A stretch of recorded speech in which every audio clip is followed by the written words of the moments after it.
ఇది కార్గిల్ యుద్ధంలో ఒక మాట. ఇద్దరు తీవ్రవాదులు అక్కడ నక్కారు ఉన్నారు అని తెలిసింది మన సైనికులకి. వీళ్ళలో ఇద్దరు కొండ ఎక్కుతూ ఉంటే మధ్యలో అక్కడి నుంచి ఏదో చప్పుడు అయింది, అవతల నుంచి వచ్చినట్టుగా. ఆ చప్పుడు రెండో వాడు విన్నాడు, ఏమిటో తెలియలా. అది విని అర్థం చేసుకునే స్థితిలో లేరు, ఎక్కుతూనే ఉన్నారు. కాసేపు అయ్యాక మొదటి వాడు రెండో వాడిని టైం ఎంత అయింది అని అడిగాడు. చెప్పాడు, అప్పుడు రాత్రి 12:15 అన్నాడు. అన్నాక ఒక పావు గంటకి అతనికి స్ఫురించింది, ఇతని చేతికి వాచి ఉంటుంది కదా, నన్ను టైం అడుగుతున్నాడు ఏంటి. అతని మనసులో ఏదో అపశకునం భావన కలిగింది. కానీ అన్నా టైం ఎందుకు అడుగుతా, ముందెక్కువ అన్నాడంతే, చెప్పలేదు.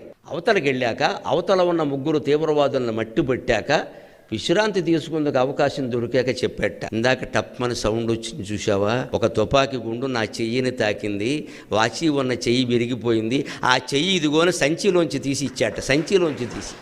వేలాడుతున్న చేతిని తెంచేసి సంచిలో వేసుకుని మళ్ళీ పర్వతం ఎక్కిన సైనికుడికి ఏం చేస్తే రుణం తీరుతుందమ్మా, ఏం చేస్తే రుణం తీరుతుంది? మన బిడ్డలకు వాళ్ళ పేర్లు పెట్టుకుంటే రుణం తీరుతుందా? మన బిడ్డలను అలా తయారు చేస్తేనే రుణం తీరుతుంది.